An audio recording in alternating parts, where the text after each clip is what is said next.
व्यवस्थाएं मैं पूछना चाहता हूं जो शासन में थे, भाई क्यों राम मंदिर नहीं बना, जरा बताओ तो। क्यों व्रज के विकास के लिए बोर्ड नहीं बना? क्यों चित्रकूट धाम, जहां भगवान श्री राम 11 साल से ज्यादा समय रहे, उसके विकास के लिए बोर्ड क्यों नहीं बना? क्यों मां विंध्यवासिनी का कॉरिडोर नहीं हुआ?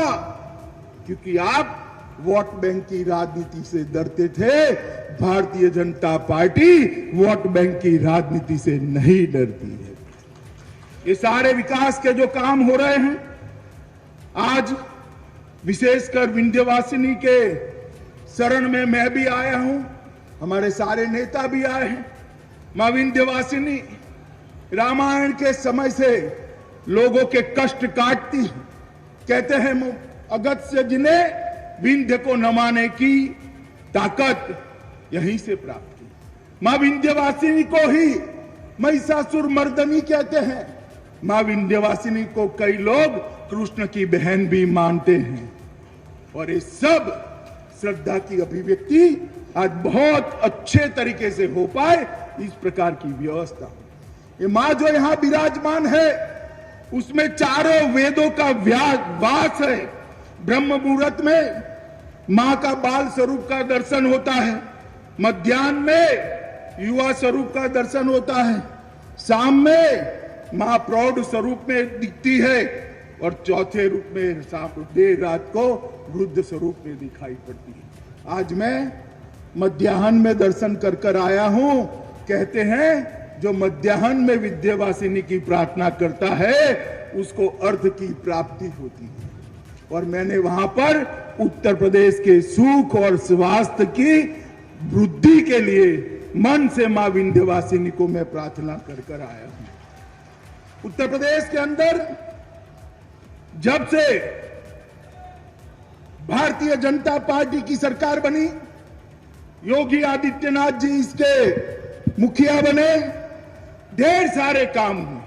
और आज यहां पर मंदिर पराकोट का निर्माण, परिक्रमा पथ का निर्माण, रोड व मेन गेट की व्यवस्थाएं, मंदिर के गलियों के फसाड ट्रीटमेंट का कार्यक्रम, मां विंध्यवासिनी को आने जाने वालों को रोड जोड़ने का कार्यक्रम, विंध्याचल मेरा परिक्षेत्र में पार्किंग, शॉपिंग सेंटर, कई प्रकार की व्यवस्थाएं आज यहां पर शुरू होने जा रही है। मैं योगी जी को हृदय से बधाई देता हूं कि सभी वयस्क यात्रियों को, देश भर के यात्रियों को आपने जो ये आज रोपवे बनाया है, वो किसी श्रवण को कावड़ उठाने की जरूरत नहीं रहेगी।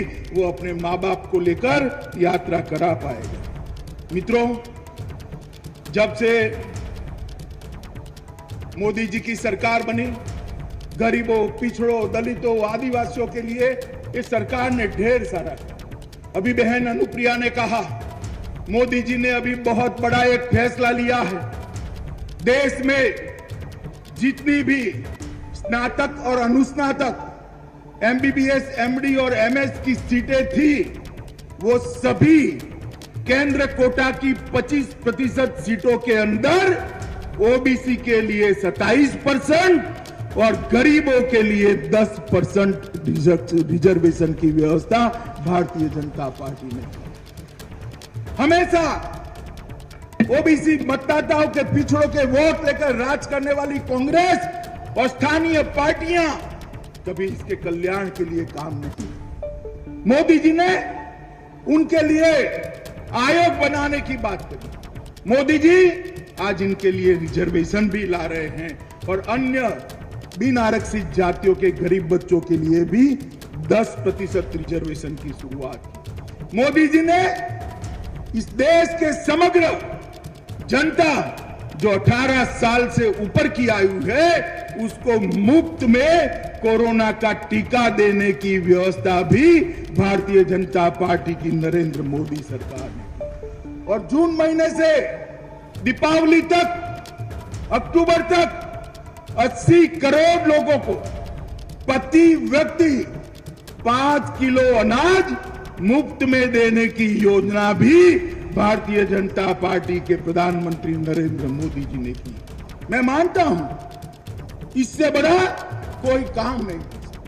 कोरोना के कारण ढेर सारी परेशानियां हुई और इसका एक सरल रास्ता था कि देश की 80 करोड़ जनता को 6 माह तक मुफ्त में राशन देकर उन पर उनका बोझ कम कर दिया जाए।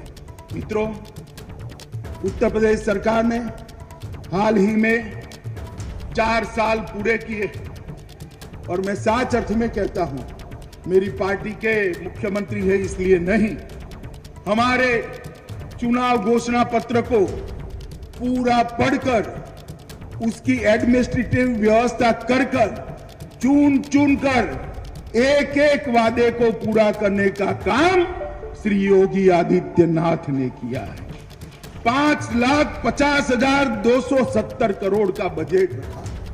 योगी जी ने $1 ट्रिलियन की अर्थव्यवस्था का लक्ष्य रखा है और मुझे विश्वास आपका आशीर्वाद फिर से मिलने वाला है और मोदी जी की 5 ट्रिलियन का लक्ष्य भी पूरा होगा और योगी जी का $1 ट्रिलियन इकोनॉमी का लक्ष्य भी पूरा होने वाला है। और मोदी जी ने जो गरीब कल्याण की योजनाएं बनाई है उसमें से 44 योजनाएं ऐसी है जिसके क्रियान्वयन में उत्तर प्रदेश सब सरकारों में देश भर में नंबर 1 है, नंबर 1। मित्रों, आज मैं इतना ही कहना चाहता हूं। कोरोना की 2 लहरें आई, 22 करोड़ से ज्यादा आबादी, पूरे यूरोप से ज्यादा आबादी रखने वाला है उत्तर प्रदेश। योगी जी ने परिश्रम, मेहनत, सूझबूझ और अपनी वहीवटी क्षमता का, एडमिनिस्ट्रेटिव ताकत का परिचय कराते हुए जो कोरोना प्रबंधन किया, उत्तर प्रदेश को उन्होंने लगभग कोरोना मुक्त करने का काम किया। सबसे ज्यादा वैक्सीनेशन यहीं पर हुई और सबसे ज्यादा टेस्टिंग भी यहीं पर हुई। सबसे ज्यादा बेड का निर्माण यहीं पर हुआ है। 1,80,000 कोविड बेड की उपलब्धता करी। 541 ऑक्सीजन प्लांट बनाने का काम चल रहा है। 194 बन गए हैं। बच्चों के लिए निःशुल्क दवाई किट देने का काम किया और निराश्रित बच्चों के लिए मुख्यमंत्री बाल सेवा योजना की शुरुआत की। और उत्तर प्रदेश के हेल्थ इंफ्रास्ट्रक्चर हमने लिखा था हर 2 जिले के बीच में एक मेडिकल कॉलेज बनाएंगे। अखिलेश जी हमारी मखौल उड़ाते थे, कहां से बनाएंगे? अखिलेश जी अभी तो 4 साल हुए हैं, मैं हिसाब देता हूं आपको, आप 10 छोड़कर गए थे, 40 की व्यवस्था योगी जी ने कर दी है। हमारी वादा पूरा होगा। मित्रों, केंद्र सरकार ने 23,000 करोड़ रुपए का हेल्थ इंफ्रास्ट्रक्चर का जो पैकेज घोषित किया है मोदी जी के निर्णय के बाद, उसका सबसे बड़ा फायदा यूपी को होने वाला है। मित्रों, आज यूपी मेक इन इंडिया में इन्वेस्टमेंट की सबसे पहली पसंद बनता जा रहा है और लगभग 3.5 लाख करोड़ से ज्यादा इन्वेस्टमेंट भूमि पर उतारने का काम भी उत्तर प्रदेश ने किया है। और ये माफिया जो घूमते थे या नहीं घूमते थे, बताओ भाई, घूमते थे या नहीं घूमते थे? जोर से बोलो, घूमते थे या नहीं घूमते थे? कोई दिखाई पड़ता है क्या? हिम्मत है किसी की?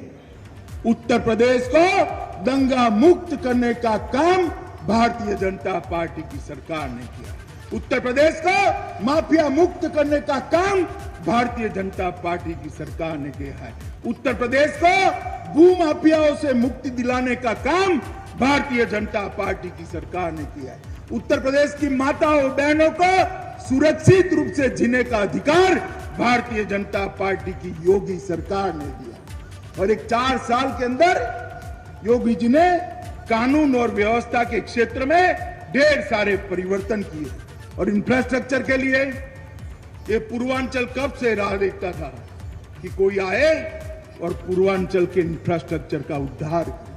मित्रों, 5 इंटरनेशनल एयरपोर्ट 4 साल के अंदर, 8 एयरपोर्ट संचालित हैं, 13 नए एयरपोर्ट बन रहे हैं, 7 हवाई पट्टियां बन रही हैं, 141 किलोमीटर लंबे पूर्वांचल एक्सप्रेसवे का निर्माण अंतिम चरण में है, 297 किलोमीटर लंबे बुंदेलखंड एक्सप्रेसवे का निर्माण प्रगति पर है, 594 किलोमीटर लंबा गंगा एक्सप्रेस इसका भूमि अधिग्रहण चल रहा है, 91 किलोमीटर लंबा गोरखपुर लिंक एक्सप्रेसवे कार्य प्रगति पर है, बलिया लिंक एक्सप्रेसवे को मंजूरी दी है, 14,160 किलोमीटर सड़कों को चौड़ा कराया गया है और 14,935 किलोमीटर सड़कों को नया बनाया है, जिसमें 519 छोटे बड़े पुलों का निर्माण किया। अखिलेश भाई, आप और बुआ जी दोनों 15 साल का हिसाब लेकर आ जाओ, 15 साल में आधा भी किया है तो यूपी की जनता आपको माफ कर देगी, जितना योगी जी ने 4 साल के अंदर किया। मित्रों, विकास को स्ट्रक्चर तरीके से कैसे जमीन पर उतारा जाता रहा है, इसका उदाहरण योगी आदित्यनाथ की भारतीय जनता पार्टी की सरकार ने लोगों के सामने रखा है। डिफेंस कॉरिडोर आया है, ये मिर्जापुर, चंदौली, सोनभद्र नक्सली जिले गिने जाते हैं।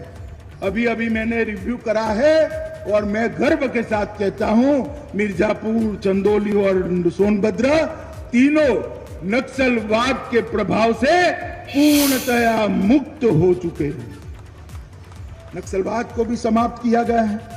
1574 करोड़ की माफियाओं की संपत्ति जब्त कर ली गई है और लूट, डकैती, हत्या, ये सब में 50% से लेकर 28% की कमी दर्ज की गई। मित्रों, ये तभी होता है कि इसके पीछे कोई पवित्रता से लगे, अपनी जाति की नहीं देखते। ये भारतीय जनता पार्टी की सरकार है, अपने परिवार का नहीं देखा जाता है। ये भारतीय जनता पार्टी की सरकार है, देखा जाता है तो 22 करोड़ उत्तर प्रदेश की जनता का ही देखा जाता है और किसी का विचार नहीं होता है। मित्रों, प्रधानमंत्री किसान सम्मान निधि में लगभग 2.5 करोड़ किसानों को 32,500 करोड़ रुपया दिया। लगभग 78 लाख किसानों से 78,000 करोड़ का धान और गेहूं खरीदा गया। 20 चीनी मिलों का आधुनिकीकरण किया गया। लगभग 30 लाख से ज्यादा गरीबों के आवास बनाए गए। 2 करोड़ 61 लाख शौचालय बनाकर माताओं बहनों के सम्मान को बढ़ाया गया। सौभाग्य योजना में 1 करोड़ 24 लाख गरीबों के घर में बिजली पहुंचाने का काम किया। 1 करोड़ 47 लाख माताओं को गैस का सिलेंडर फ्री ऑफ कॉस्ट देने का काम नरेंद्र मोदी सरकार ने किया है। योगी जी ने इसको नीचे तक पहुंचाया। मित्रों, इसीलिए मैं कहता हूं कि आपका जो आशीर्वाद मिलता है, वो आशीर्वाद भारतीय जनता पार्टी को काम करने की ताकत देता है। आपका जो आशीर्वाद मिलता है, वो आशीर्वाद किसी व्यक्ति विशेष के लिए नहीं है, देश के 135 करोड़ की जनता के लिए है। आपका जो आशीर्वाद मिलता है, देश के 80 करोड़ गरीबों को मिलता है। आपका आशीर्वाद जो मिलता है, वो कितनी छोटी कुमारिकाओं, बच्चियों को मिलता है, जिनको एक सुरक्षित माहौल पूरा करने का काम करता है। आपने भारतीय जनता पार्टी को 2014 में आशीर्वाद दिया, 2017 में दिया, 2019 में दिया। मैं बरोबर यही था, सब अटकलें लगाते थे। कांग्रेस और सपा इकट्ठा हो गए, सपा, बसपा और कांग्रेस सब इकट्ठा हो गए, मगर आप नहीं रही। आपका आशीर्वाद बढ़ता ही गया, बढ़ता ही गया, बढ़ता ही गया। मुझे भरोसा है 2022 में भी आपका आशीर्वाद भारतीय जनता पार्टी की योगी सरकार को जरूर मिलेगा और अभी से भी प्रचंड बहुमत के साथ हम सरकार बनाकर यूपी की सेवा के लिए कटिबद्ध हैं। मित्रों, ब्रह्मर्षि सरभंग और महर्षि अगस्त्य की ये भूमि के अंदर आज मुझे भी मौका मिला है मां विंध्यवासिनी का धाम का जो पूरा परिदृश्य बदलने का एक बहुत बड़ा प्रोजेक्ट डाला गया है। इसमें हिस्सा लेने का मैं इसलिए उत्तर प्रदेश सरकार का आभारी हूं और आप सब का भी बहुत हृदय से आभार व्यक्त करना चाहता हूं कि इतनी बारिश की संख्या में, इतनी बड़ी संख्या में आप लोग आए। आप सभी का बहुत बहुत धन्यवाद कर मेरी बात को समाप्त करता हूं। भारत माता की, अरे जोर से बोलिए जरा, भारत माता की, भारत माता की, वंदे मातरम।